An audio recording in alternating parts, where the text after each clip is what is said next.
Hi everybody, thanks for coming back and joining me for another video. So this one I finally read the book and listened to the book. I downloaded it on Audible as well because it was easier when I was dog walking.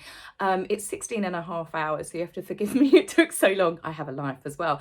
And it certainly brings to light that whole theory of you put a frog in boiling water, it jumps straight out, but if you put a frog in cold water, it will slowly boil to death. And I think a lot of people, whilst myself hasn't actually been really shocked by the revelations because I was aware of, I'd say, most of them, a lot of people are now seeing Meghan for what a lot of us saw from the beginning, or people had their suspicions of. So as I've been working my way through the book, a poem popped up in my head, and it's Henry Wadsworth Longfellow, and it's that when she was good, she was very good, but when she was bad, she was horrid. And never before is that, that should be Meghan's slogan. That could be under a photograph of her in the history books. Some of the stuff that I have read has shocked me, but it's more to do with the continuous behaviour, even before she was famous. But some of the key things that I have read since my last couple of videos that I mentioned, which did absolutely jump out at me, was Meghan going to Rwanda, right? She demanded, when she did those charity trips, she demanded first class travel. She demanded she took her own hairdresser, makeup artist. She demanded a top fashion photographer go with her. Who does that when you're going out there to basically raise awareness of the poverty in a country?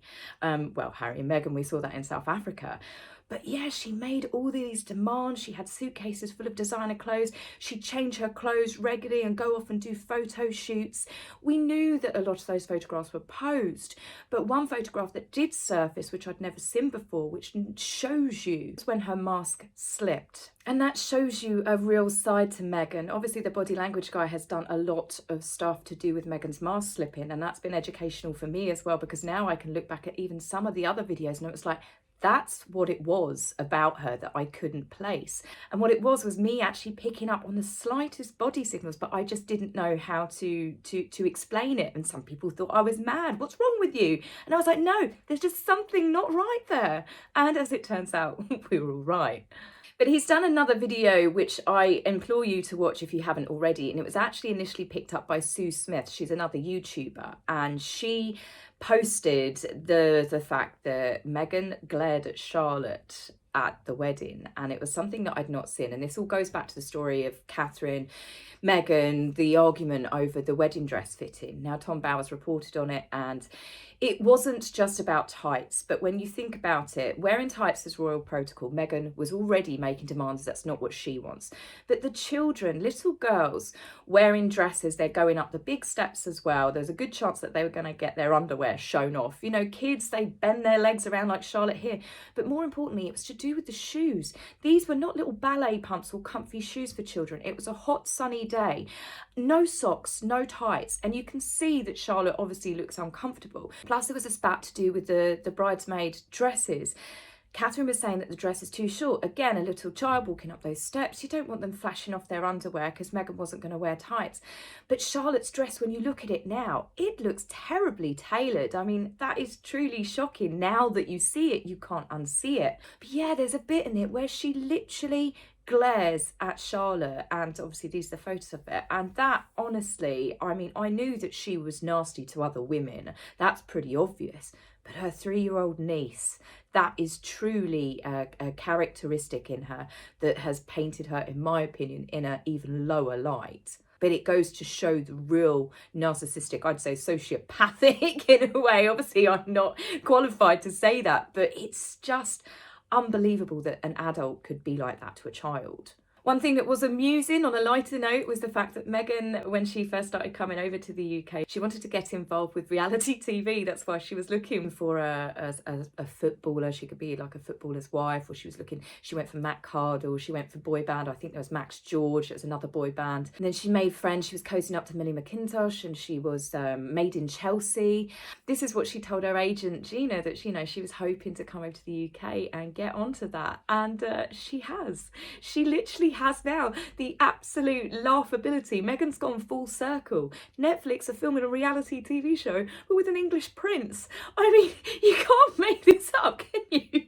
So all of everything that she had in the last 5 years, marrying into royalty, and she's gone straight back to being that D-list cable TV actress with her own reality TV show. It's laughable, really. Well, what Meghan wants, Meghan gets. Now, in more lies that were uncovered to do with the Oprah interview, it's come out that Meghan had a team of 14 members of staff, including high-ranking members of staff that had worked for the palace, for the Queen directly for years, decades, helping Meghan. 14. You know that whole, no one helped me, I was expected to learn the national anthem by myself.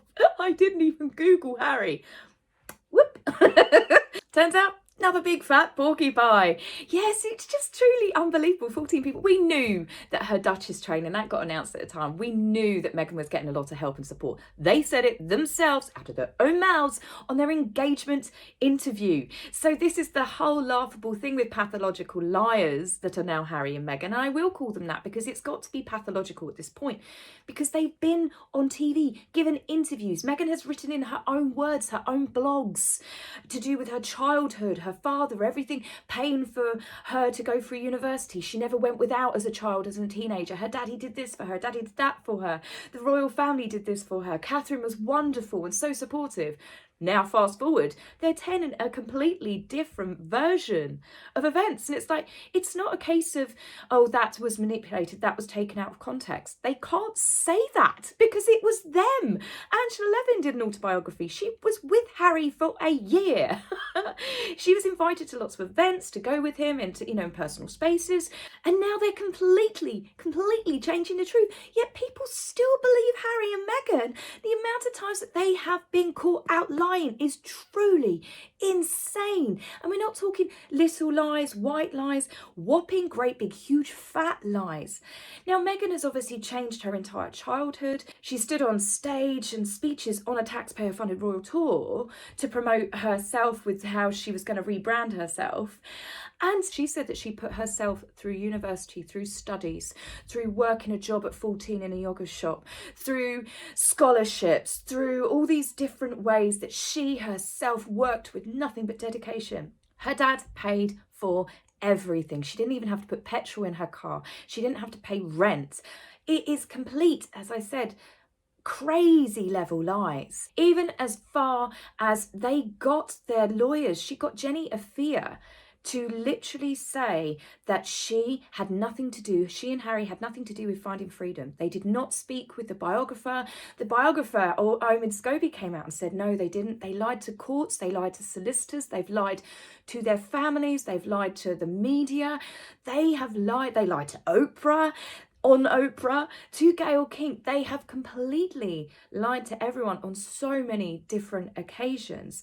But as I said, there's still people that take it as their truth is the real truth. And I just find it at this point, especially after reading this book, totally insane. I think the people that still believe anything that comes out of Harry and Meghan's mouth, despite the fact they've lied to courts, to a judge in a court case on multiple occasions, the people that just believe them at face value or believe the only reason they get criticism is because Meghan is biracial, these are the sort of people that snake oil salesmen could turn up at their door and before they know it, they've bought a bridge, or they've bought, more in this case, maybe some toasted ice. Let's be honest, because I think anyone with a brain cell just can look at the amount of stuff that they have completely fabricated and changed about their entire histories and going, oh my gosh, they said that's true, how awful, let's go for the royal family. It's absolutely insane, and this book truly brings the levels of which they have manipulated people to the surface in such a shocking light. One of the big lies that was told was that Meghan didn't actually seek out these fashion houses as a member of the royal family. Bearing in mind that she had the most expensive wardrobe in the first year and 2 years than any other royal in Europe. This is including queens, real princesses. It's absolutely, truly shocking. Meghan's single outfit of £100,000 near enough when they went to Morocco. a single dress, £100,000. Yet she's a philanthropist, all about equality. You know, we all saw that at the one of the engagement photographs with a £56,000 couture dress for their engagement. It didn't exactly scream, we want to help the world, we want to stop, you know, impoverished women working in sweat houses or anything like that. So again, the way that they behave and what they preach are two different things. They are the king and queen of hypocrisy, that's for sure. But Tom Bowers actually confirmed that Meghan got her staff at Palace staff to contact the big powerhouses for gifts like Dior, Givenchy, Chanel, and to bequeath her handbags and shoes and gifts, and it would be seen as goodwill. Royal family are not allowed to do that because it looks terrible.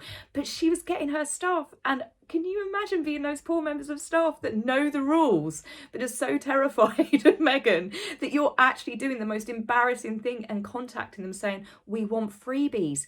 That's Meghan of the Tig. This is not a duchess, a member of the royal family behaviour. But from what, again, you read in the book, I would have been so terrified of actually ever saying to her, no. So Tom obviously has also confirmed a lot more of the bullying stories. Obviously, we've seen a lot more of this over the past few years, but it's amazing how much the bullying was covered up. So it goes to show that the royal family, unfortunately, have done a fair bit of covering up themselves of the bullying. Now, whilst I think there are certain people, like even Prince William, that were not truly aware of some of the treatment that Meghan was, you know, doing to other people. When he did catch wind of it, he did separate the royal charities. When he did catch wind of it, it went higher, it got escalated. So that shows that it's not across the board.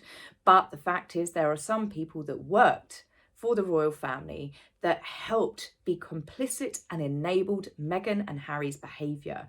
And whilst the palace has done a statement with regards to the bullying probe that it will be buried, but there are now complete changes across the board, I hope there are, because I would think twice about certainly working for the royal family if they allow the stuff that's in that book to be ignored just because she married Harry. I mean, it is truly appalling. Another huge thing I have taken from the book, now I always have my suspicions about it, because it's all been condensed and put together, I really feel strongly about this. Meghan has used Diana and security concerns, which links from Diana, to manipulate Harry, and it's all to do with guilt. He couldn't protect his mother. Harry has grown up with an idealised version of his mum. You know, he has picked what he wanted to pick, anything positive, and generally, you know, as you grow as an adult, you appreciate more things and decisions your parents made, because you become an adult, you start making those decisions. And there's certain things in my head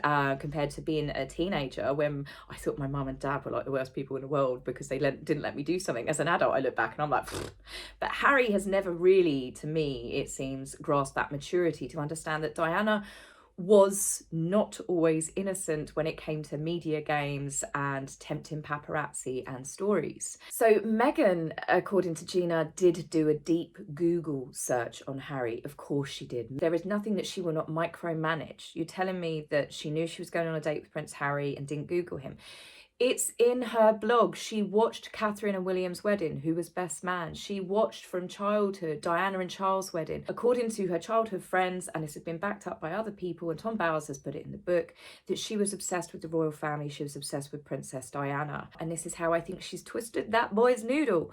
Now, it started off, you know, we've obviously seen the stuff where she dressed like Diana, which is just creepy, some of them. I mean, dressing in similar pieces that are timeless. Of course, fashion comes around again. Dressing identical to your dead mother-in-law, that's a whole different ballgame. That's Norman Bates creepy.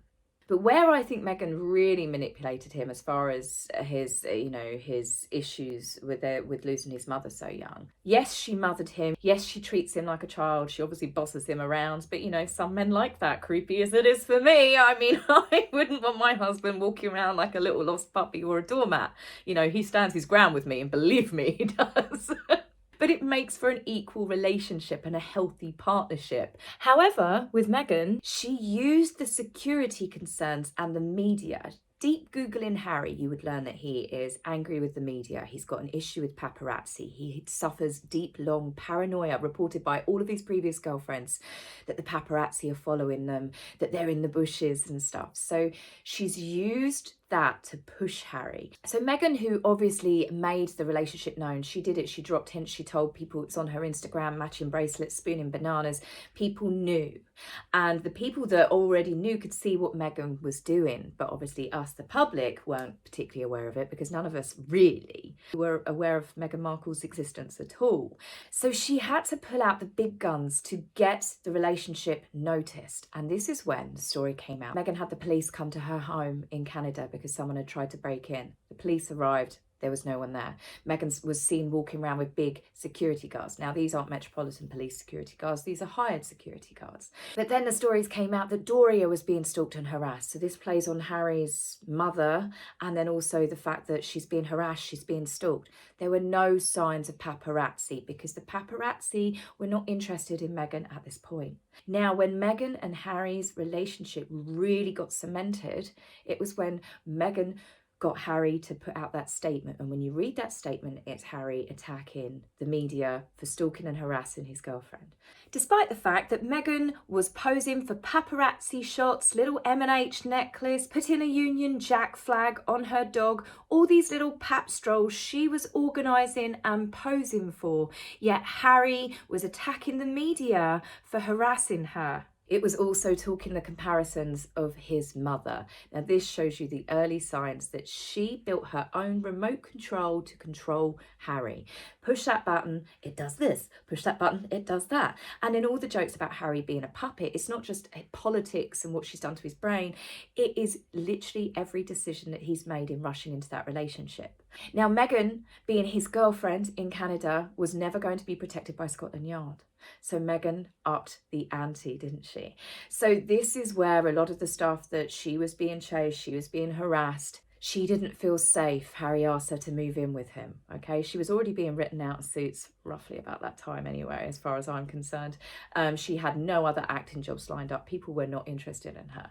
So she obviously comes to the UK. Now, despite her doing her best paparazzi strolls across the front of Kensington, you know, she was so concerned for her safety, making sure the paparazzi were at the airport and various other things that she did to be noticed. She was not going to be invited to state banquets. She was not going to be attending big royal events until he took that extra step.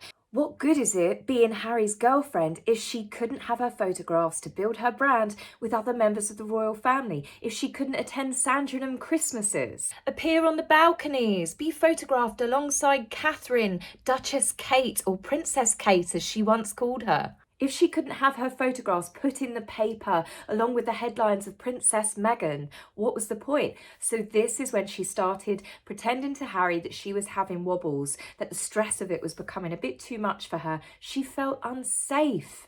The only way that she would be protected by Scotland Yard with full protection, as in headlines all around the world and treated like a wannabe princess, was if she got that ring on her finger. She knew to get the engagement she had to put pressure on Harry that something was going to happen to her. And Harry proposed. He went against all of his friends, all of his family's advice. And then the security came into play that she didn't feel safe in Frogmore because people could walk across Windsor Great Park. So Harry embarrassingly got another statement put out in the press: do not approach, do not talk, do not look at them. You know, geez, no wonder people were getting really turned off them at this point. So obviously she then continued with this constant pressure that she's in danger. I do believe that she threatened to commit suicide to Harry, but I think it was done as a form of manipulation, because I tell you what, a few weeks later, she was absolutely fine in New York having that ridiculously overpriced baby shower. So yes, this is how I believe that Meghan has built her puppet Harry. I believe that she has manipulated him using his loss for his mother. That's why she coddles him. She treats him like a child. Harry doesn't seem to mind it, or, well, who knows what he does. I don't think he knows anymore. And then obviously the security concerns. It then got them to move to Canada, but Meghan never. I think Harry truly thought they were going to settle in Canada, to be honest with you. This is where I think he's in on some of it, but not all of it. I believe that Meghan always wanted to go straight back to America. So she used security in Canada to then rush across in the dark of the night. If you remember, fleeing from Canada the moment that they realised that their security would be pulled. They knew the security would be pulled if they left the royal family, I think. And it's just all part of Meghan's plan. So yeah, she's used security a lot to get moved to where she wants. That's why they erected stupid security fences around the house in Canada, around the house in Tyler Perry's house. It's just absolutely crazy. Meghan uses security to manipulate Harry. That is absolutely, I am 100% convinced with that now, and his guilt over his mother. That's how she gets her little Harry to do the dance that she wants him to. So obviously Meghan has used Diana an awful lot, and it's also been to manipulate the public, it's been to manipulate Harry. Meghan has copied Diana in so many different ways, from being shy, inexperienced. She was just a young wife and a young mother, which does irritate me as well, because people call me middle-aged at 39. Well, she was 37 at the time, so she's a young wife and young mother. Pull the other one, thank you very much. And she was an inexperienced bride. I think this is her third wedding, if you believe the rumours, but it's definitely her second. There is nothing inexperienced about Meghan Markle. All the stuff to do with palace vipers, the media, Meghan fearing for her safety, the suicide because Diana tried to throw herself down the stairs when she was pregnant with William because she was absolutely at a desperate point in her life where Charles wasn't believing how sad and isolated and abandoned she truly was. So Meghan, everything that they've fought against the palace, every argument she's done, every victim narrative is actually a continuation of everything that truly happened to Diana. So no, I don't believe that Meghan actually went through a lot of those things.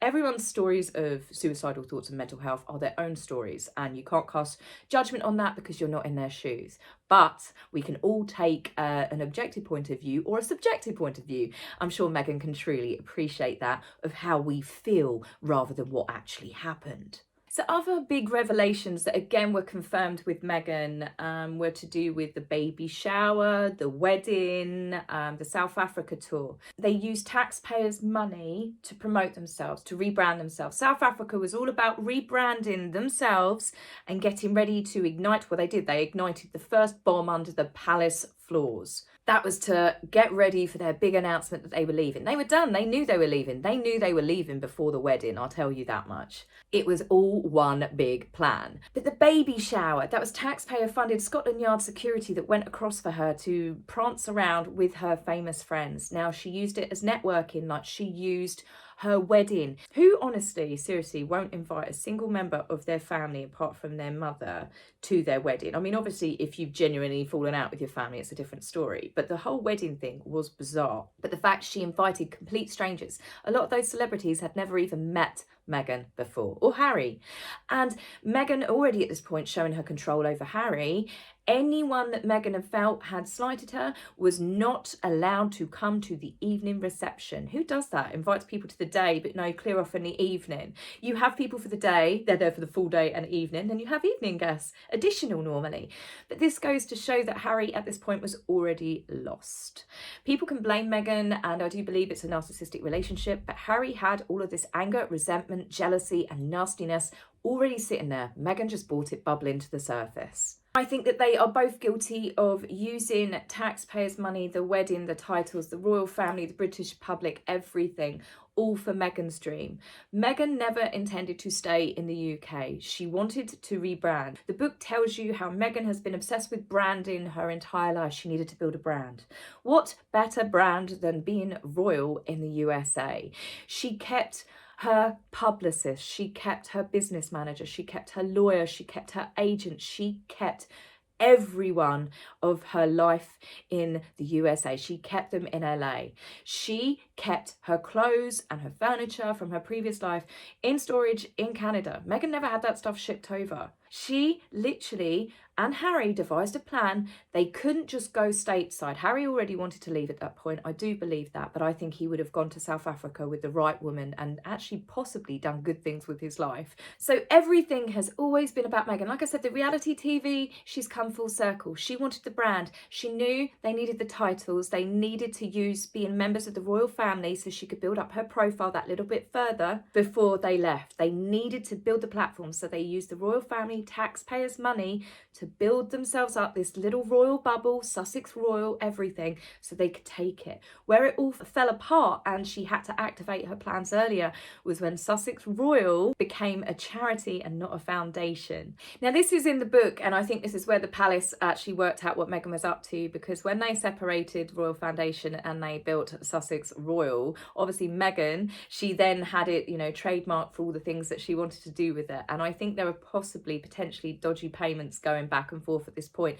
Deals, you scratch my back, I'll scratch yours. This is the whole thing with the people that came to the wedding, the baby shower, all of those people involved, the makeup artist, Jessica Mulroney. There we go. Those of you that follow me know I've got an issue with that. Blah. But everyone that came had their position elevated. They used Meghan, they used the royal titles, the royal connection. From her friend Janina that got more acting jobs, from Gayle King getting promotions, from Oprah with her big talk show. You know, everyone basically was using Meghan as Meghan was using the royal family, and again, as I said, taxpayers' money, to build up this big brand. And the royal family put the brakes on it when they made it a charity, because it meant that every donation they received, everything that basically Harry and Meghan get up to, what they spend, would have to be revealed. And it would not just be revealed to the royal family by the Independent Charity Commission. This is when Meghan was like, activate stage 3. This is when she was like, suicide, she couldn't cope. This is when it got so bad for her. This is when they had to leave. She wasn't okay. All of the stuff to do with Diana. This is when she pushed the emergency big red button, eject. This is how she did it. And she did it because I think the royal family were really working her out and exactly what she was up to. And she had to get Harry out of there before they could talk any sense into him. And again, this is a common theme in the book. We know Meghan isolated Harry. We know from the early signs of the wedding, Tom Inskip was the first people to be cut off completely. Harry changed his numbers to a lot of his other old Etonian friends. Basically, anyone that saw through Meghan had to be cut off, and quickly. William and Catherine, that's why Meghan quickly, you know, made Harry fall out with them, because they were the closest to him. Anyone that could have literally talked some sense into him, they had to go, and they had to go quickly, like a spider that's caught a fly, protecting her prey from other predators. That was it. That is purely what narcissists do. That's how they do it. And what they're the best at, and I have got my own experience from this, what they are so clever at is they are the aggressors. They are the bullies. They are the ones that are nasty and vile and mean and cruel and say the most worst things. But then they play the victim. They try and destroy the other people's reputations so they come across as the victim. And it's truly, if you haven't been through that sort of narcissistic fallout with someone, it's truly something to be reckoned with. It's absolutely downright terrifying. And it is so damaging to all of those people that genuinely loved and cared for Harry. And to see him blame them, lie about them, twist things to them, and then play victim. Or worse, Meghan was the one that turned around and played the victim. Harry was literally attacking his family, his friends, anyone that's ever worked for him, and then painting his wife as the innocent. No wonder people then decided, you know what, good luck to you, see you later. And then Harry is now left to feel, because Meghan gaslights him, that people abandoned him, people walked away from him, people turned on Harry because he married a biracial woman. It is a constant web of narcissistic abusive relationship, and it's truly comes through in the pages in Tom Bower's book. I feel like that I want to do some sort of psychology degree after the book, because it's all something that most people, like I said, unless you're the sort of person that falls for a snake oil salesman, people had red flags. And all I can say from the book, it's proved a very good point. And I think it's something, especially with the body language guy and all of these people calling out things, that you now see the way Meghan behaved. If you have anyone come into your life that starts doing stuff like that, back away, run for the hills. Now, where I'm actually going to end this rather long video of mine, which is slightly different to all of the others, is the fact that Harry and Meghan are master manipulators at exploiting people and antagonizing people. Where they have played the victim, they also are the ones that I would say they encourage the negative criticism. Meghan did certain things because she knew the media would criticize her. It played into her hands with Harry because then she could say she was a victim. The media were bullying her, and again, the Diana card, she'd hit that button, okay? But then also, the arguments with her family. Meghan antagonised a lot of those. She got Harry to do it as well. She knew her family would kick off when Harry on that radio said they were the family she never had. Now Meghan can play victim, like my family are just trying to sell me down the river. They're trying to make money off me. But Meghan was the one through her friends that got that letter released by Thomas Markle, who held on to it. He'd had it for several months and he hadn't revealed to anyone, the media, Dan Wootton, the newspapers, anything that was in that letter. So Meghan deliberately did that. Thomas Markle fell into the trap. Meghan and Harry now are also trapping the public and the media clickbait. Any publicity is good publicity. They're hanging on to those titles, or Meghan is hanging on to those titles. She might be telling Harry it's for different reasons so they can have a justified fight at having security because they're special. But what that's about is Meghan knows every time she gets involved, or even better, gets her little puppet Harry to get involved in US politics, it's going to guarantee headlines. If they were just Mr. and Mrs. Windsor, they were private citizens in America, they wouldn't get the coverage, and they know it. Harry and Meghan are nothing without the royal family, which is one of the most ironic things because they are literally trying to destroy the monarchy, or they did have aspirations to trash and tarnish William, Catherine, Charles, Camilla. Harry's biography, you know it is going to be exactly the same. It's going to be one big bucket of steaming poop that's going to be thrown at the monarchy again. Yet they retain their titles, they're fighting to be recognised as royals in America, and it's never going to work, but I think they know that deep down. Meghan knows that. Meghan knows if she wants to go into politics, she's going to have to get rid of those titles. So for now, she's using it to provoke people, to anger people, but to guarantee that she gets those headlines. So Meghan, as far as I'm concerned, the book has proved that she is truly skilled at being a master manipulator. And Harry just comes across as a far too willing a victim to be completely deemed as an innocent participant, that's for sure. So that's it for me on this video. It's one of the longest videos I think I've ever done. It might be the longest. I hope you've enjoyed it. I hope you enjoyed the Tom Bower book. As I said, I'm having a detox now and possibly a bottle of wine this evening. And I will be back with you really soon. And then we can start catching up on the other royals because I don't know about you. My brain is Montecitoed out.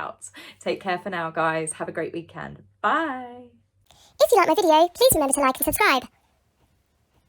Please, angry typists, you will be blocked, so save your fingers the time. If you would like to buy me a coffee, please go to my About page and click the link. Love, Taz.